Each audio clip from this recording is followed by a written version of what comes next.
And so normally, Jimmy, this is supposed to be the section where we have like emails and by the emails from people, and it sounds like we didn't really get any. So we're just going to jump right into our guests. Yeah. We have Karic Jones. He is at UDM Radio, and he also works for the Varsity News.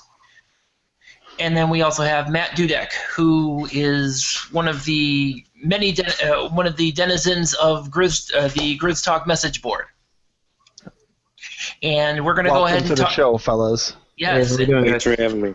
Yes, and we are talking about the Metro series. The first game of the series is going to be coming up on the 16th. I'm excited as somebody who is outside the realm of the greater Motown area. I am very excited for this game. Just the amount of, I don't want to say animosity, but the amount of passion at both of the schools to beat the other team is so great that I'm just personally very excited about this upcoming game that I can't wait. So I know you guys are the same way, and much more so because you're not on the outside, you're in it. Karic's on the Detroit side, and Matt's on the Oakland side. So I can't wait to get in there and dig into it and talk some hoops with you fellas.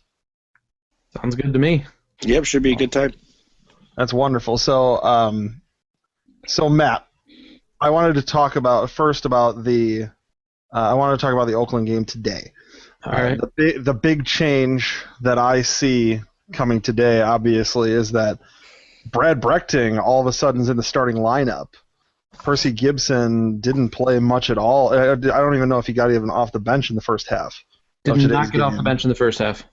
Started. Was Coach Campy trying to send him a message? Oh, absolutely. You got to pick it up. What was that about?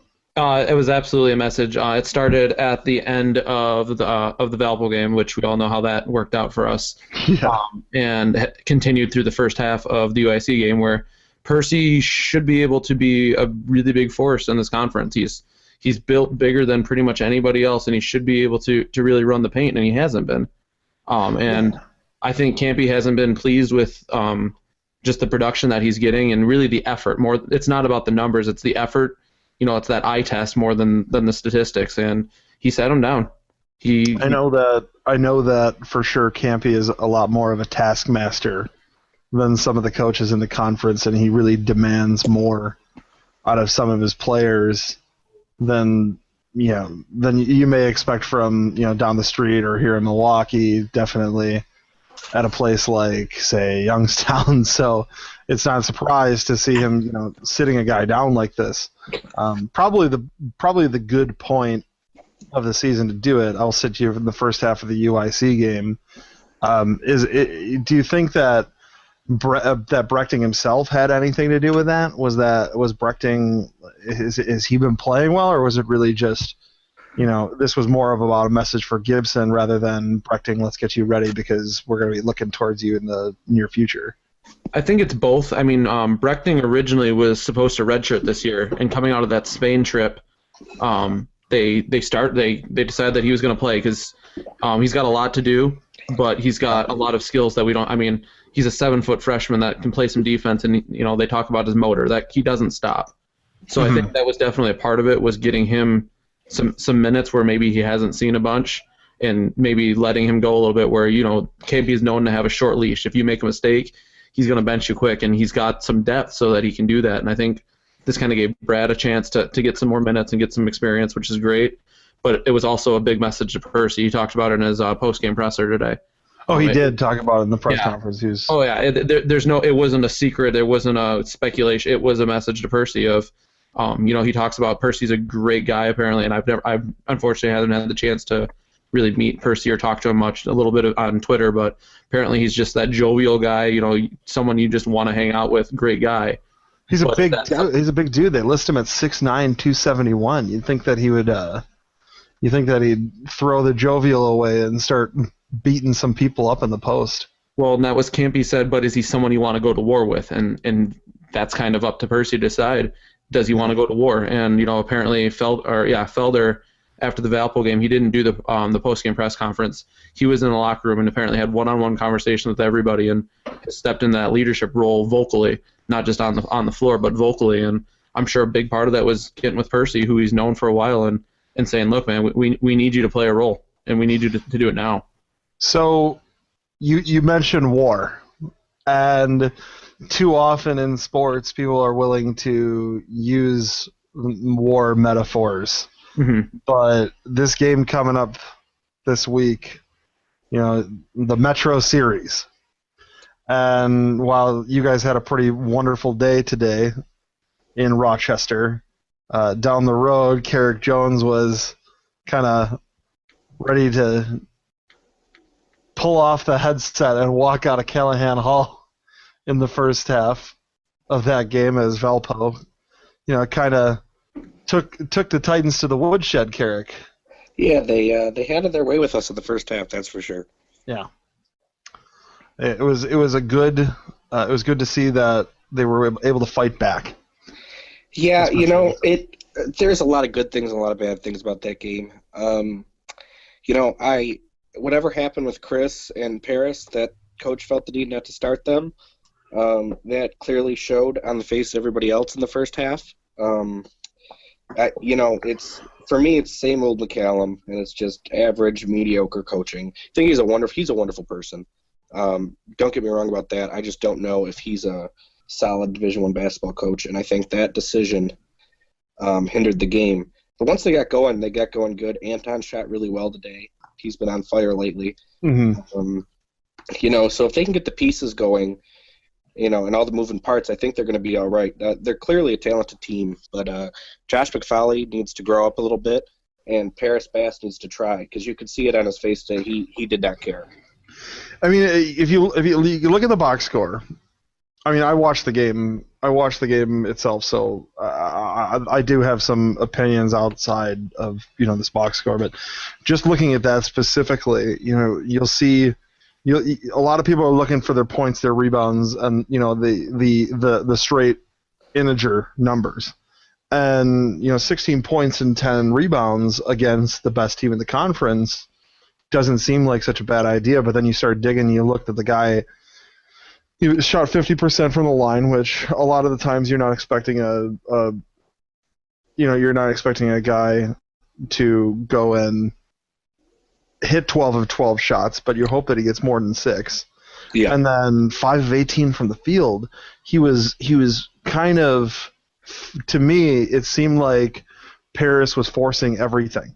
When Valpo got up big early on, it seemed like Paris was really trying to force it so he could answer everything that Peters and the other guys were throwing at him by himself. And then in the second half, as things were starting to get closer, it felt like he was almost getting really excited, and he wanted to be part of that rally. So he was forcing up quick shots where maybe I know that Detroit's such a high octane offense, but you don't have to attack the basket in the first 3 seconds you cross half court line. And it seemed like Bass was doing that even when he was running into Vachel Fernandez, which is just not a smart thing to do, no matter what player you are in this league, to just take him head on, when you're 10 feet away from the basket. So it seemed like it was a good second half, but it definitely wasn't Paris that was really running the show there. It was definitely Anton Wilson was the real driver behind that. You guys almost coming back on them. Yeah, really Paris never runs the show. He's not vocal at all. He prefer to sit and not say anything. But he's just a shy guy. But the thing that scares me, and they're talking about it on the message board right now, is that Paris has the green light to do whatever Paris wants. But if anyone else tries to do anything, McCallum immediately pulls him out. And I've seen a longer leash on Carlton Brundage this year, mainly because Carlton told Coach, I will take my next year somewhere else if I don't get a longer leash. But it's sad because you see it on Carlton, you see him do it to Matt Grant and Gerard now. Anybody else makes one mistake, they're out immediately. But Paris can do what he did today, and they leave him in, and it's kind of upsetting as a fan and as a guy who covers the team. Now, is it obviously there's always been somebody with McCallum's teams. There's always been kind of like a golden boy almost. Yeah, and obviously we can talk about his kid, but I'm talking about, I mean, even in years when Junior wasn't there. It was Juwan, for sure. It was Xavier Kneeling before I got there. Yeah. I don't know why he does it. I don't think it's good coaching. As someone who coaches, I think it's poor coaching. I don't know what it is, but the joke around with a lot of the players that aren't Paris when you're talking to them is Paris has a lot of Juwan in him. Yeah. And I think we saw that today. He didn't see a shot he didn't like. Speaking of shots he didn't like, I mean, both teams here, we're coming up on this rivalry game, and the Metro Series features the two top scoring offenses in the Horizon League. Both of you guys had a bit of a humbling weekend facing Valpo. I think that it's pretty clear that Valparaiso at this point is far and away ahead of the rest of us on the bell curve. And both of you guys who have had great scoring players have seen those players struggle against Valpo specifically. They maybe won't have those problems coming up against each other because Detroit's giving up almost 83 points a game. Oakland's giving up almost 79 points a game. So it seems like there's something to be said for getting those players back on track. But what are you guys looking for besides winning the game on Thursday? Matt, what would you say you want more than anything besides that victory in the Metro Series? What are you looking for on the one-game week out of your team? What do you want to see Oakland move forward and maybe retain that preseason number 2 spot? For me, it comes down to getting back to working inside out in establishing a post presence. I know that Mercy struggles down low; they don't have a lot of size. Yeah. So I definitely would like to see Percy get back in and starting hopefully, but putting in that effort because if we can establish down low, Jalen Hayes as a number 2 option down low is a really big beast if somebody else is putting in the work at the center spot. So if they can get that established, that opens up the 3-point shot for Max Hooper, Rec League All-Star, or whatever, Yeah. The greatest name in college basketball. He's living out every rec player's dream. I'm just going to shoot threes and do it well. Love it. Well, what about you, Karic? I mean, you guys obviously had the tough day today.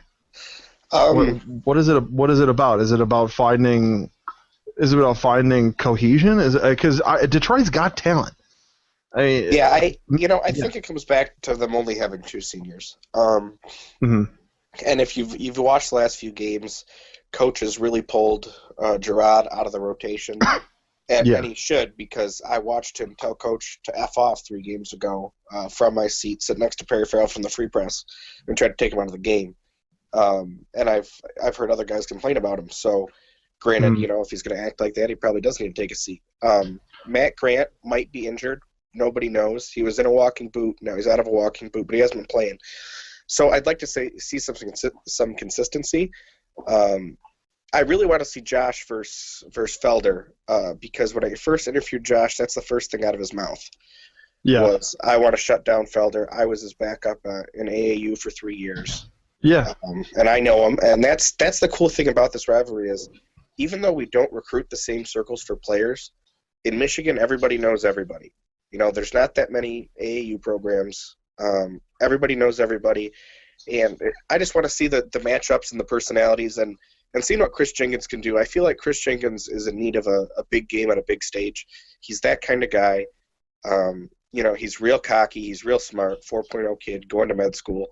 Sure. and I really want to see him step up. So seeing Chris step up and have a big game, and then seeing how Josh does with Felder. I love Chris Jenkins' hair, by the way. That's pretty much my favorite thing in the world is seeing him at the line. Somebody got a great screen capture from today's game. I don't know if he got he finally got to look at the scoreboard, and it's like, oh man, we're behind that much. Yep. It sounds to me like you're really looking for something out of the juniors to kind of step up. Personally, on a personal level, yeah, I have no problem with the juniors not playing. I think CB deserves those minutes, and I'm biased, and Matt knows that. CB's one of my best friends. But that kid, the last few games, the old him is starting to show up. Yeah. You're seeing it. He drives in, drops the ball, and gets the foul. Not playing the juniors has worked, but I think Matt Grant is the kind of guy who, if Josh isn't Rashad Phillips on a broadcast with me last year was talking about Yogi Ferrell for a knee, and I said he's the straw that stirs the drink. Nice. If Josh can't stir the drink, then Matt Grant's got to stir the drink, because those are your point guards. Paris can't play point guards. That's a bad experiment. Mm-hmm. He gets two in his head. So, I'm really looking just for consistency. If the juniors only play 5 minutes each, then they better be a good 5 minutes. They better not be Gerard fouling people and Matt hawking up horrible threes. So, I mean, I personally, from watching Brundage for the past couple of years, I really feel like that when he's on the top of his game, there's few guards that have the ability to play at his level in this conference.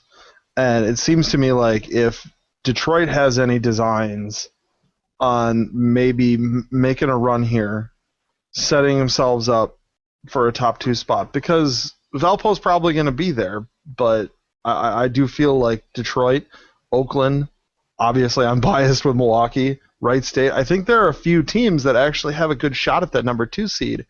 And it seems to me personally that the Carlton Brundage that we've seen since December, I feel like that's a player that when you say he's the old CB, that kind of rang true. That rang true with me immediately, because I was thinking, if he can stay on track, this may be an offense that can really run more through him than run through Bass, who is at almost just straight chucker at this point. Yeah, it'll be interesting because, CB, obviously, national top 100 recruit out of high school, comes from a great pedigree. His dad was an NFL tight end and played for Coach K at Army. He's got a good head on his shoulders. I mean, if you ever watch our games, the first thing you notice about him is he's happy to be on the court. Yeah. He really enjoys his time out there, and I think him and Anton together, especially Anton, they've really grown up over the last few years, and that leadership is what they need. Because is Chris the leader on the floor? Absolutely, it's Chris's team. Yeah. But someone that's not Chris has to consistently step up, and if those two guys can be 2 more scoring options, then maybe it takes pressure off Paris, and Paris can just play his game. Because when Detroit's firing with all 4 scoring options, they're very, very scary. The offense is just, it's almost like it can score at will. They're playing more freely, in my opinion. It feels like the offense is running at a more freestyle than they have under pretty much Ray Senior's entire tenure. And I really think that might be kind of like the silver bullet for them. Oakland's like that too. So if I say to you, Karic, Oakland's a team that scores a lot, just like Detroit, but they kind of hold a little bit. They're kind of a little bit better on the defensive end. What is it that you see from Oakland that you really have to take into account heading into this game if you're going to win it? Well, they got to do what they did last year at home. They can't play their game. They have to force Oakland to push the tempo and make Percy Gibson and Beeching very uncomfortable. They have to make him run up and down the floor because our 5 is a 6'6" take that can run up and down the floor and has no problem sprinting back and forth because when he gets tired, they'll put Gerald in and switch him out. So, the thing that would scare me is if Oakland's setting up in zone defense and then we're not shooting threes over them, and at the same time they're going and setting up a half-court offense, we're in trouble because we don't play defense. So playing a half-court offense, it's not going to do anything because we don't play any defense. If we do, it's forced turnovers, but we don't do much defensively. So the key's got to be to push the pace. It's got to be a track meet. That's the only way Detroit's winning that game is if it's a track meet. You brought up the zone, and I noticed today in the Valpo game, Valpo was playing quite a bit of zone, and I noticed that Chris Jenkins was getting open in the middle of the zone, and nobody was finding him. I don't know whether No, I saw that too. It's a young team, and I know it's an annoying thing to hear, and I'm annoyed with Coach saying it all the time right now. Yeah. But they really are a really young team. That Chris sat out 2.5 years. So as good and as smart as he is, he still didn't play basketball for 2.5 years. Yeah. Paris might be 20, almost 21, but he acts like he's 5 years old. And he's sat out a year. So, Josh, your point guard's a freshman, and he's barely 18 years old.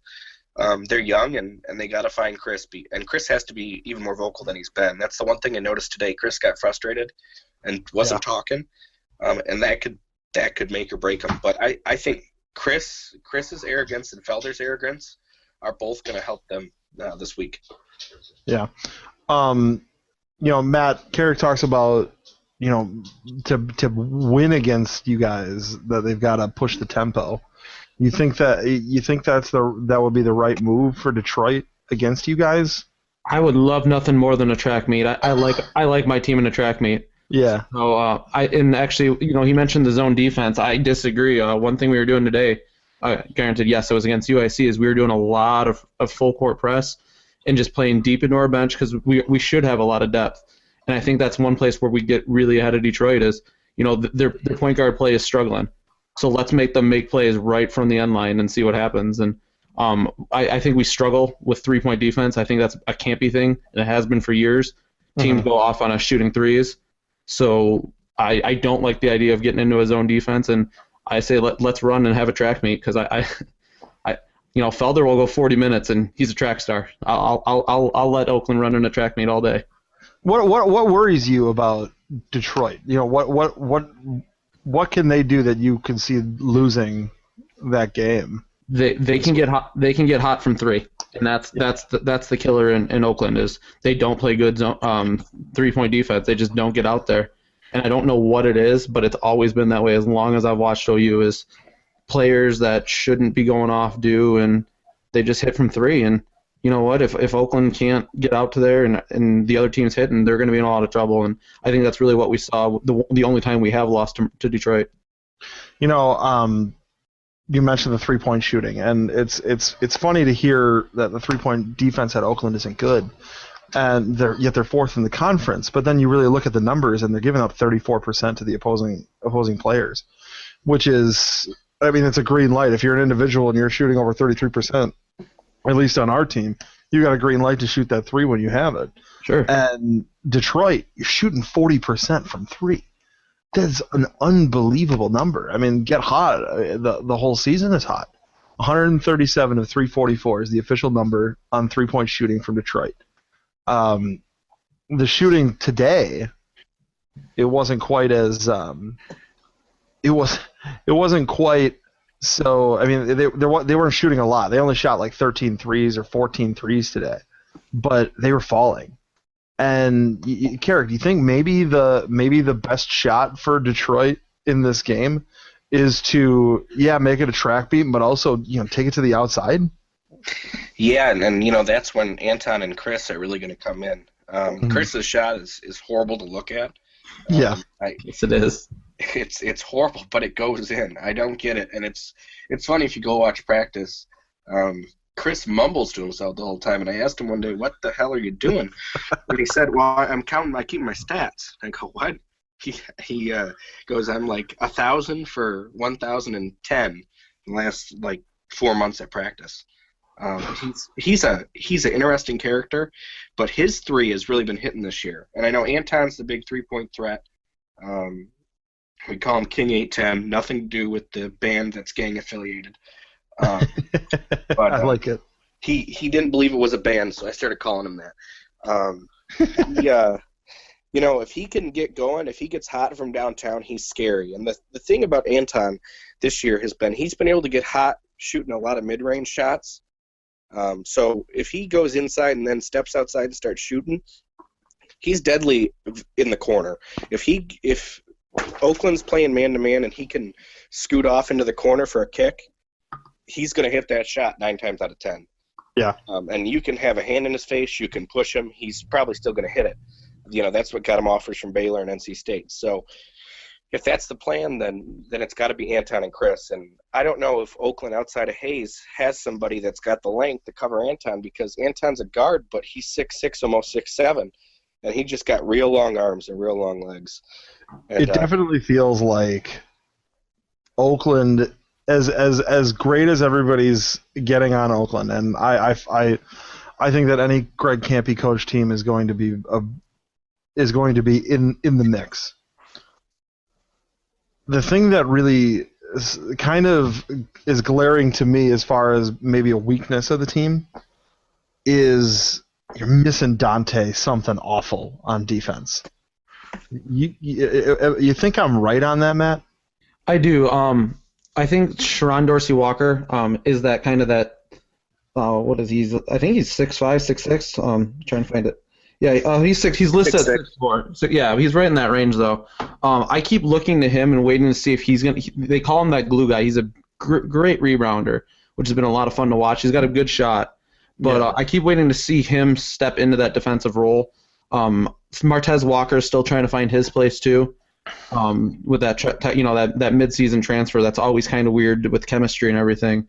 I think his big thing is going to be finding, as a defensive stopper as well, just because that is something, we joke about it at Oakland, but I think there's a lot of unfortunate truth to it.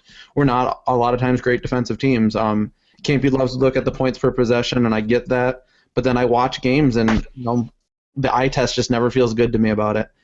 So we are lacking that Dante Williams stopper, but Dante Williams was not someone that did that originally. He found that role as a junior and a senior because what he was there to do was score, and that wasn't really working so well for him. And he found for minutes he had to play defense, and I'm waiting for someone to step into that role, and it really hasn't happened yet. We're coming up on this game where it's not a long way away. I mean, it's the 16th. Is it Friday or Saturday? Saturday night. Or is it Saturday night or is it Saturday afternoon? 3:00, I think. Yep. I think that it's not just us. You guys are getting a lot more 3:00 games than we did before, right? Yeah. It's this awful ESPN. It's this ESPN contract, isn't it? It's got to be. Yeah, I just want to. As three representatives from three different schools in this conference, can I just say that this ESPN contract is so god awful. Oh, it's horrible. They had to have stuck us into that time slot to even out the number of games for their teams. Even out the number of games over their Saturdays during this basketball season, right? That wasn't because the Horizon League decided we're just going to be like at 3:00. We're going to be more of an afternoon league. It's just, I don't know. It's such a joke. I'm at this point where I'm just kind of the ESPN contract is kind of surprising to me, especially when we're talking about a league that when the TV contract came up, there were viable options out there: Fox Sports, NBC Sports Network, CBS. There are more options than ESPN. We don't have to swallow what they give us, especially because the Horizon League network was so great.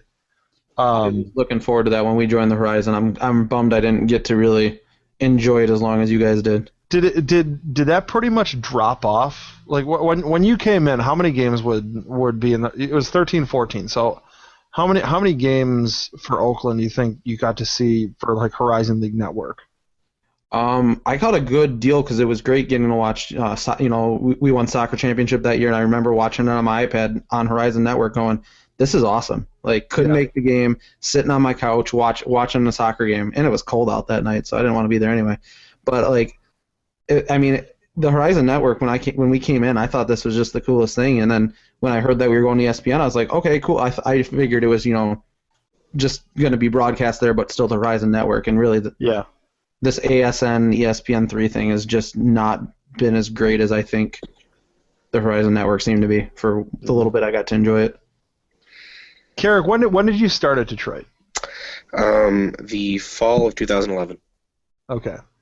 So I'm just trying to remember when.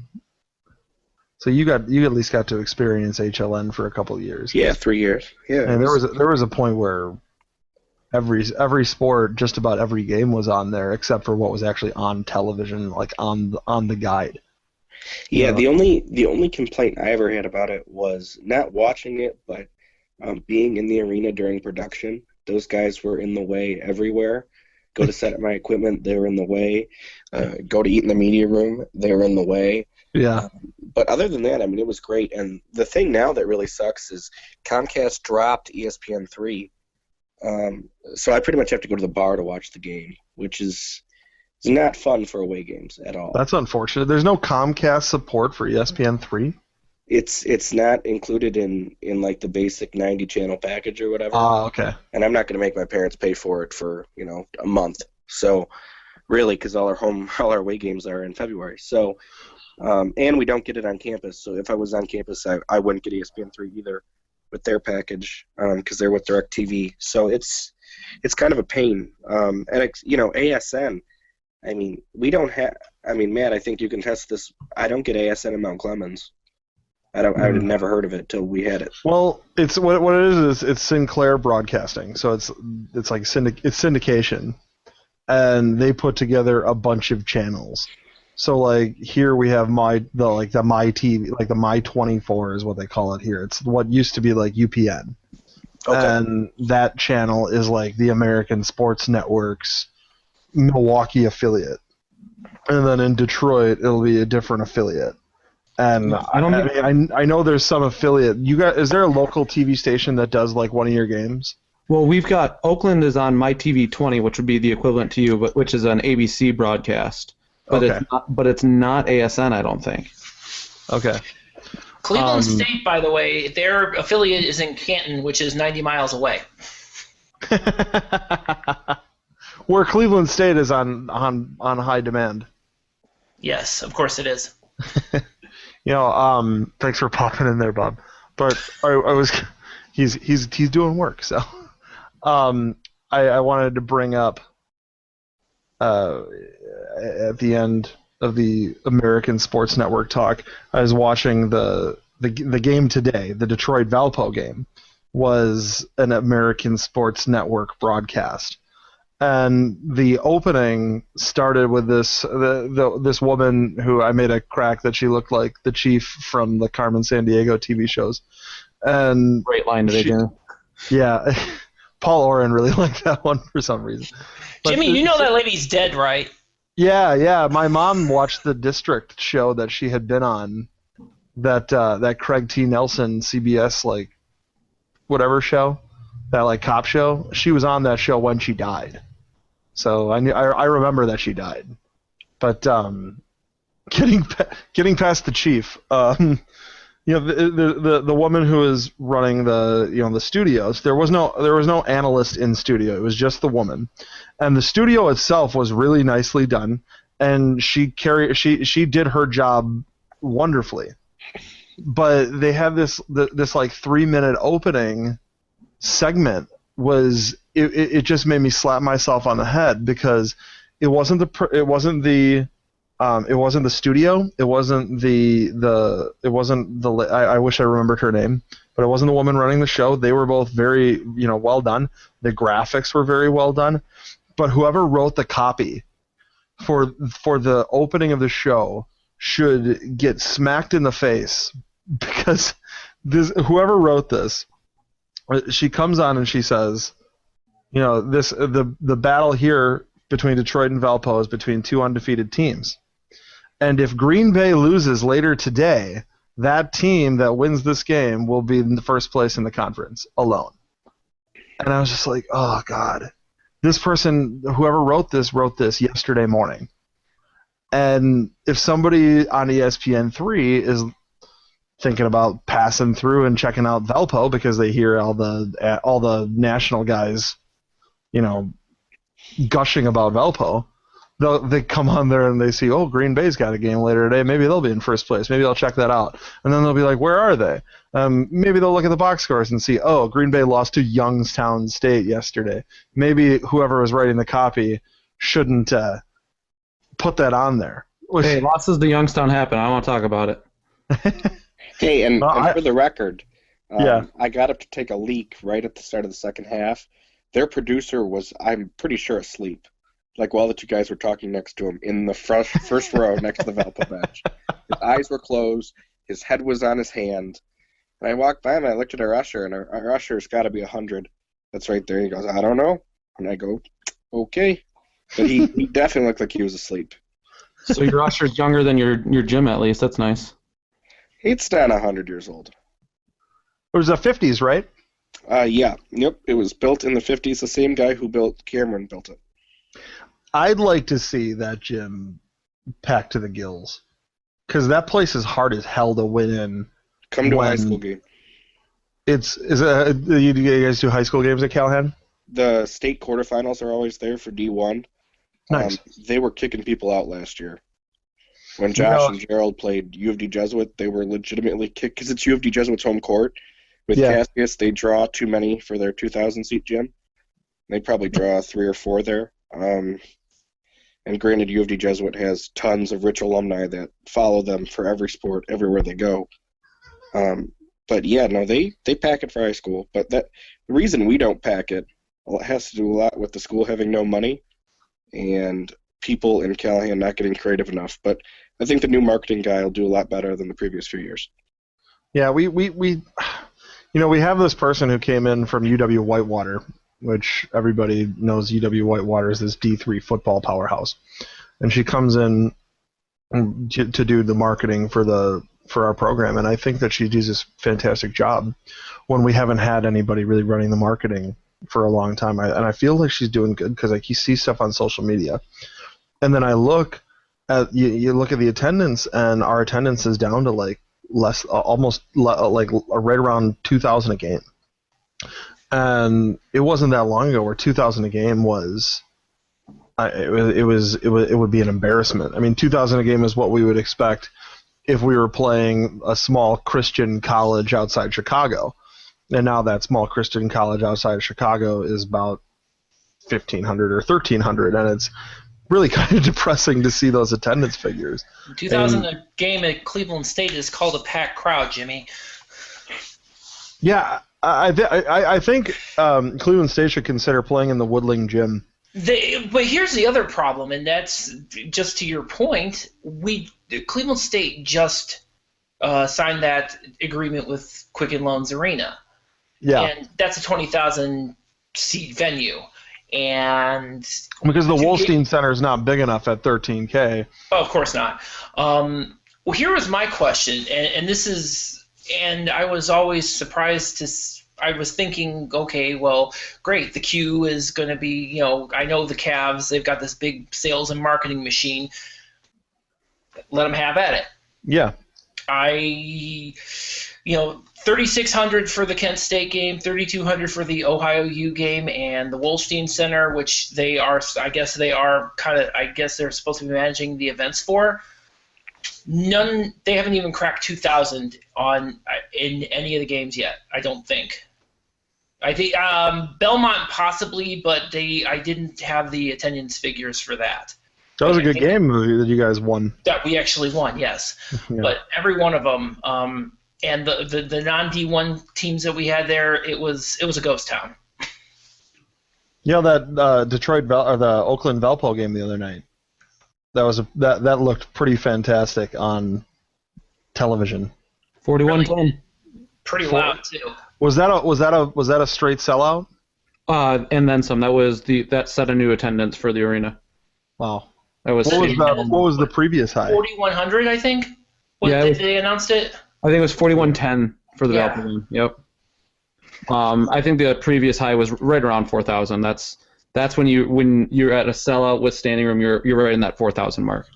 Before you guys got into the conference, we had this Horizon League rule that said that a Horizon League school could not have less than 5,000 seats for their main home gym, and that had been written for us because we had played at the on-campus Kalachi Center, which was actual seats were about like 2,500 until like 2003 when Bruce Pearl decided we wanted to move downtown. And we moved downtown, and the Horizon League quick passed a rule to kind of lock us in there. Say you have to have 5,000 or else, we're going to kick you out. So we couldn't go back, and we were stuck with this lease, and now we have this incredible debt, but the new athletic director's come in and it's fine. And then Oakland comes in, and but we'll just get rid of this 5,000. We'll just get rid of this 5,000 capacity. What are these big gyms doing for anybody? No one's filling them. No, they're not. Yeah. I really feel like if our arena was 7,000 seats, that it would help a lot. And I think that's Cleveland State's problem more than anything else, is that the Wolstein Center, the home gym, which as a building itself is not bad, it's the size. It's oversized. It was oversized when they built it 25 years ago. And they knew it. They knew that it was going to be oversized. Did they think that...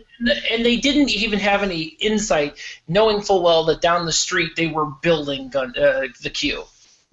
What was going to read it? Do you think that they had done that because they thought that Cleveland State could grow into it based off the success of under Mackey in the 80s? I'm thinking either that, or I'm thinking the state gave them a whole boatload of money and they just took it. Yeah. That's what I'm thinking. You wish I wish that they would have put more of the money into the amenities rather than the seating capacity, because I look at. I think one of the best examples of a school that took advantage of a run in the tournament is Gonzaga. When they went to that Elite Eight at the end of the 90s, they took advantage of it by getting number one. They kept Mark Few and locked him down forever. And then number two, they built a new arena on campus. And when you think of Gonzaga, and Spokane, Washington is a fairly big town. It's still a town, but it's a big town. And they have no competition. I'm thinking that the place got to be 12,000, 14,000. It's 6,000 seats. Yeah. And then before we moved back downtown, there was talk that we wanted to build an arena. I don't know where they would get the money for it, but there was talk to do that. So I would do the studying and find out what are the facility sizes elsewhere. And I'm looking at some of these schools, and Duke Cameron Indoor is 9,000 seats. Hinkle Fieldhouse is 9,000. Yeah, Hinkle had been 15, and they dropped it. They dropped it to what is it now? 9,000. It was 10.5, and then this latest round they actually reduced seating capacity going into the Big East, and it's such a. I think that more than anything really kind of holds back our conference. Because I think if Cleveland State had a 4,000 seat arena, if the Wolstein was 4,000 seats, and Cleveland State would have that 3,500 of the Kent State game, all of a sudden you'd see more people come into more games because the atmosphere is so much better. And it's the same for all of us except Oakland. Everyone wanted to talk about how small our gym was. My friends down the street, they love to talk about our high school gym, but that high school gym gets loud and it's fun. Yeah, I just if Callahan Hall were 5,000 seats, there'd still only be 100 fans. Well, Come on. He's gonna take shots at you, Karic. That was gonna happen eventually. Come on, we've I'm been on surprised it was this I'm long. too sick to deal with it right now. I really am. I can't even fathom, because it's true. He's not full of it. I mean, most of our fans are over 50. Yeah. I'll be the It's first a- it's one a to lot say of- Sorry, have you Probably seen the Senior overhead. Citizen Center that's at the Wolstein Center? Come on. Yeah, I mean, I know. I Matt haven't. knows I'm very transparent. I have no problem saying exactly how it is. Things at UD, they're not horrible, but they're not, they're not the money boat left in the 70s, and they didn't get on the money boat. Don't you still have a law school though, don't you? Yeah, but none of those people will donate to Detroit Mercy because of the Mercy. Because of the There's millions getting lost because they'll only donate to basketball.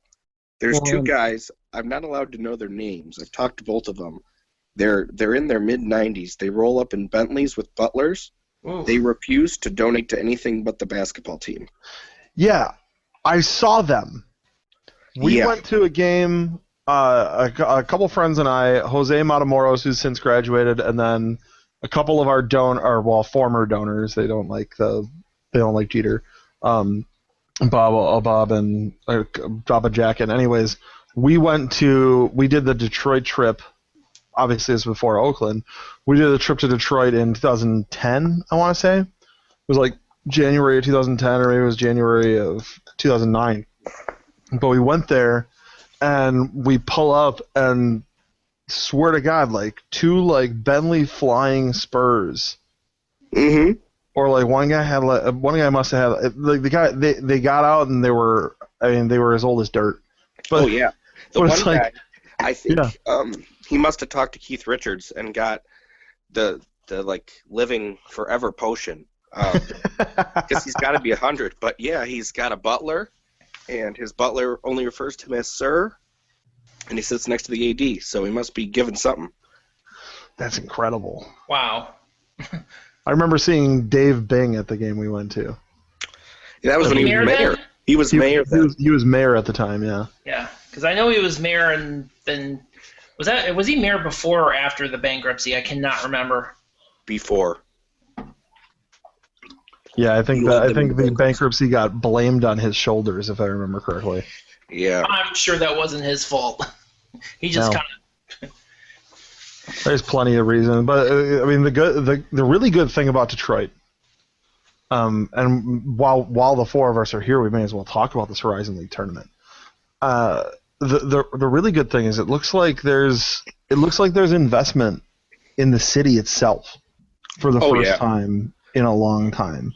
Oh, I'm not a Red Wings fan. I'm a Penguins fan, and I despise the Illiches with the passion because he treats the Tigers like like they're nothing. But that the new district's going to be great, and that new arena when the tournament's there, it'll be worth the 3 years putting up with the dump that is Joe Louis. I think we only have 2 years in the Joe, though, don't we? Yeah, I think Right. it is only 2 years. So where's the new arena going? Is it going by Ford? Yeah. No, it's a newer district that's being Yeah. It's a assembled. quarter mile up the road from the Comerica Park. Okay. Okay. It's on the other side of the freeway, right across from Wayne State's Business School. Oh, okay. So it's kind of like Northwest, isn't it? Yeah, it's 10 years ago you wouldn't have gone into that neighborhood. Nope. And it's completely different now. They tore everything down. I mean, there's like the Masonic temples on the north side, which is really cool. A little bit sketchy. There's a lot of kind of hipster bars and all that over there. But yeah, they basically, it was a bunch of abandoned buildings. They knocked it all down, and they're building up. And it's funny because there's this bar called Bookies that, like 10 years before, they built their bar in the middle of these giant parking lots. Yeah. It's gonna be right next to the new arena. Nice. Yeah, like it's insane because you wouldn't think they were going to make any money, but now they're going to be rich. They'll be the only bar with a liquor license right there. So it's crazy what happens because literally, like the only time they would get people is after Tiger games when you can't get out of there. I'm really excited. Karic, before you had gotten on, I was telling Matt and Bob about we have a donor to the program who is putting together a hospitality room at the Cadillac, the Hotel Cadillac. I can't remember. Yeah, the Westin. Yep. The Cadillac Westin. That's what it is. The Cadillac Westin. He's going to put together a hospitality room. It's going to be for everybody, not just Panther fans. It's going to be everybody. So cool. You Detroit fans, Oakland fans, as long as you guys can remain civil. No promises. Yeah, don't let a lot of those old guys in, and there won't be a problem. We'll have a hospitality room. We're gonna do. He's been going to the Frozen Four since it's existed. So he's obviously been to Detroit a few times, to the Joe specifically. So he's putting together this. Hospitality room at the Cadillac Westin. We're getting a block of hotel rooms. I guess it's going to be at the Cadillac Westin at a steep discount, and everybody's invited.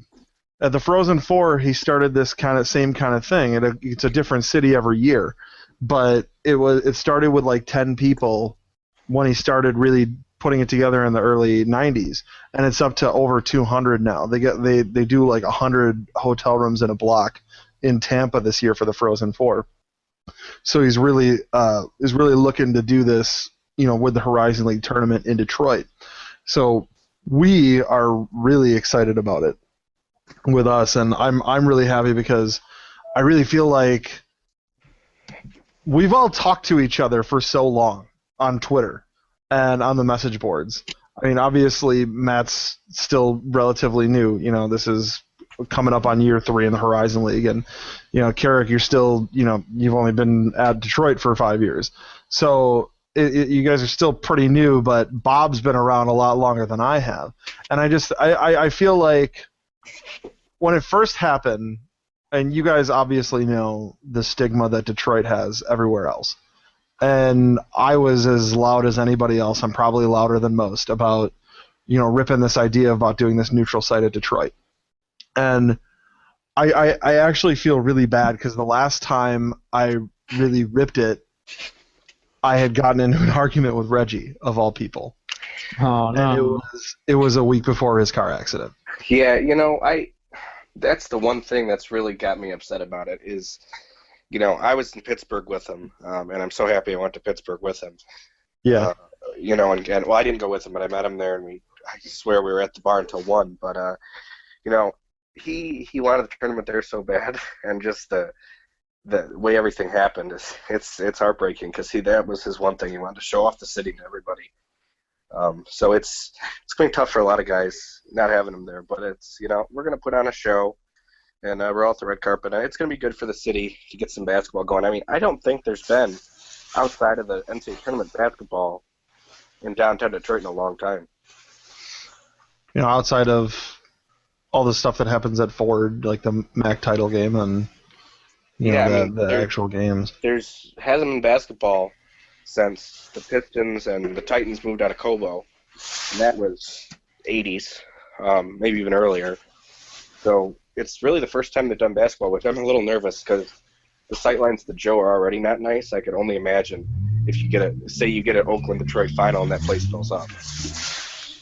If there's an Oakland-Detroit final, the Joe might not be big enough. Because it would be the first time in 11 years that Detroit's been to the title game. Or, well, besides the Ray years. But it's there. It's in Detroit. You guys actually get your tournament there. And you're both good enough that you can get a 2 seed.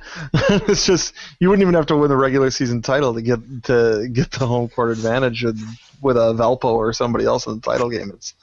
It's pretty exciting, and I hated the idea of the 2 schools getting this competitive advantage, and and Reggie and I argued about it. Like we had a discussion about it, and we kind of argued about it, and I kind of ripped it, and then of all people, Rob Jeter sat me down, and Rob Jeter and the athletic director here, Amanda Braun, she's been here since 2013, and they have.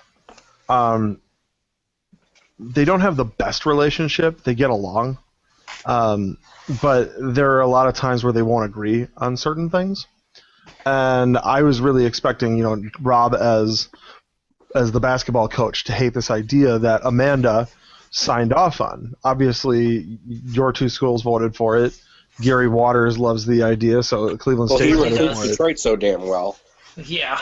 I mean, I don't think anybody in Detroit knew who Rob Edwards was. I was talking about it at the Pontiac basketball game the other day, and the Pontiac coach, Ben Kelso, played for the Pistons. He knows everybody.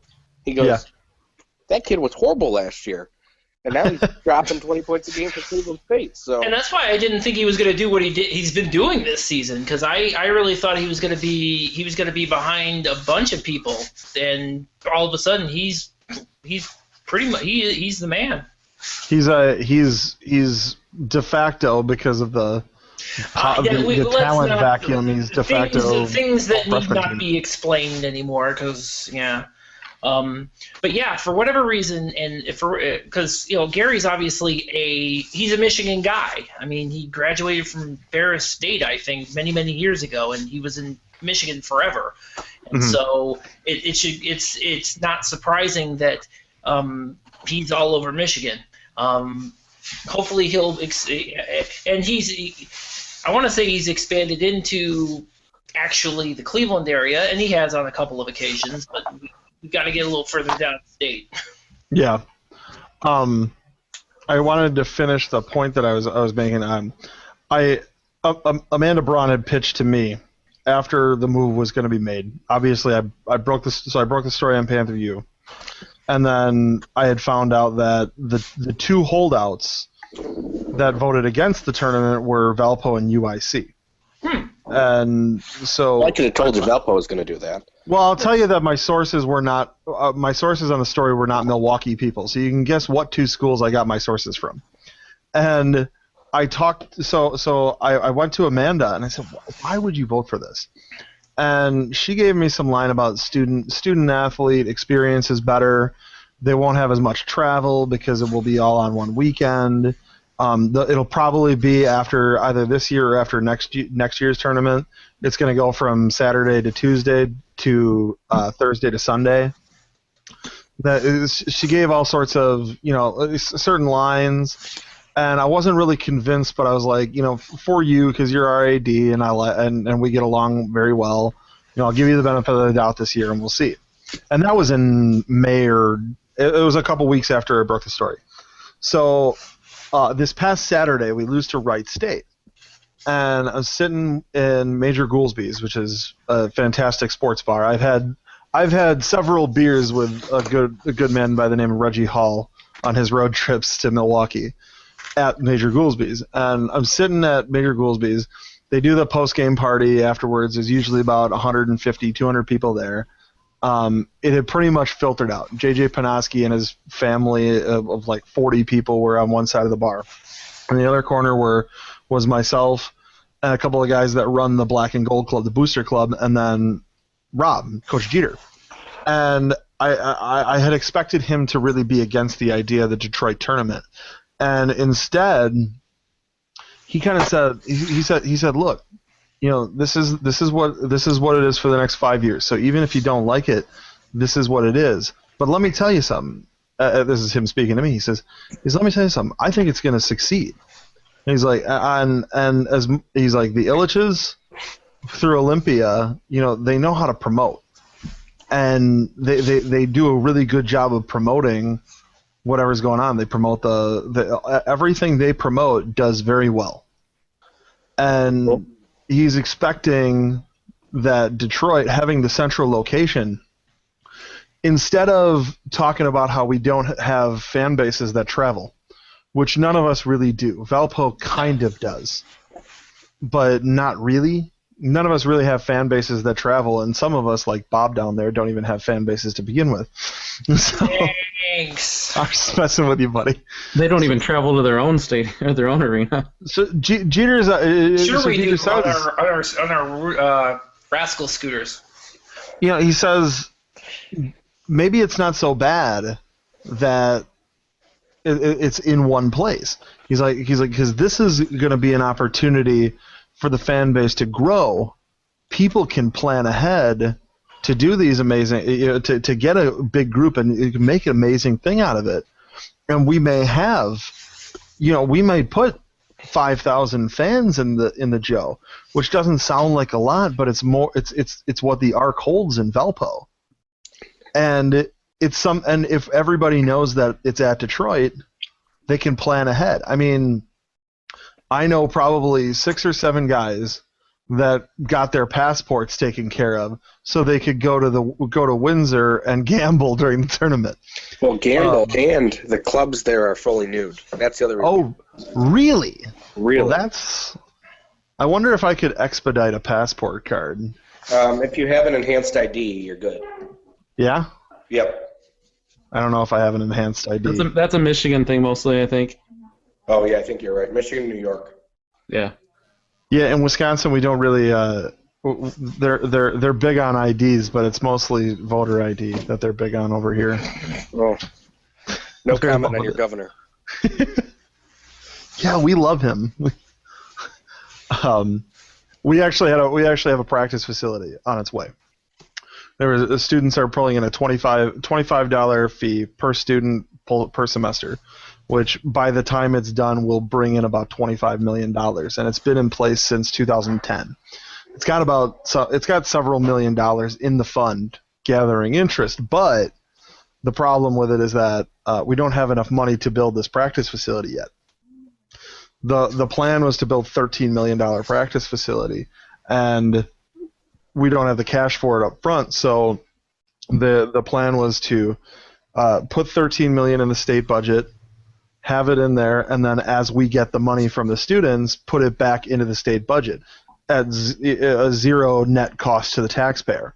Well, somebody was running for president, I guess, and decided that they needed to have a balanced budget to make certain big money donors happy and willing to back that person for presidential bid. So we had a couple academic buildings that got the kibosh, and then this athletic building, which while athletics was a net zero on the taxpayers, but now it's getting pushed off to the 17 to 19 budget, to the 2017 to 19 budget. So that was a great run, by the way. Whoever spent money on that campaign just pretty much should have just taken money and just set it on fire. for all the good it did, right? Yeah. The conservatives in the state love him, so I was actually pretty surprised that he had bowed out as fast as he did. But that's what happens when you don't manage your money in a campaign. But I bring it up because we would have shovels in the ground this spring on a practice facility that would be $13 million, which is, while not world beater like the place Utah just opened, it's still like $1 million more expensive than the one they just opened at Creighton in Omaha, which is a Big East school. So the benefits that you get from facilities, we're kind of putting it off from where we have. So Jeter thinks that the Horizon League tournament in Detroit's going to be a good thing. And I'm happy to bring it up with you guys because you are Detroiters, and he made me a convert. Between him and the donor who's going to put together all the hospitality rooms and stuff for the Black and Gold Club. So everybody listening to this, that the Black and Gold Club, it's open to all Horizon League fans. So when we have it set up, come by and have whatever's in the hospitality room on us. So I suppose we should probably wrap it up here. Yes. Do you guys have predictions on the Detroit Oakland game? We've won 3 or 4. I don't see why we'd lose again. Yeah. 3 or 4, really. Yeah. Kay Felder today in the press conference, he was asked about it. He goes, "It's only a rivalry if they can win games, so we don't plan on let's being a rivalry." That fourth game was pretty. That fourth of the 3 of 4 was a little bit in the other direction, though.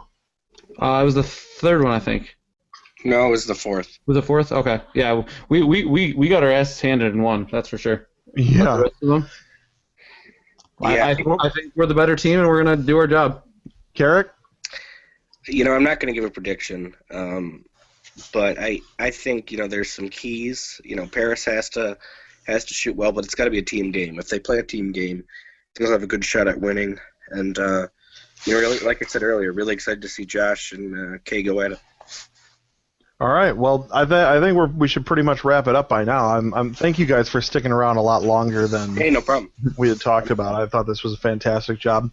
Bob, did you have anything to say before we wrapped it up? Nothing. Other than the spiel. I mean, you can catch all of us on forlights.fm, and you can follow us on. You can catch the podcast on iTunes and TuneIn. So yeah, iTunes, TuneIn. I think we're on SoundCloud too, aren't we? Yes, we are. We're on SoundCloud, and for you degenerates like me who have a BlackBerry still, it's also on Nobex Radio. So there's BlackBerry still exists. I own one. Thank you.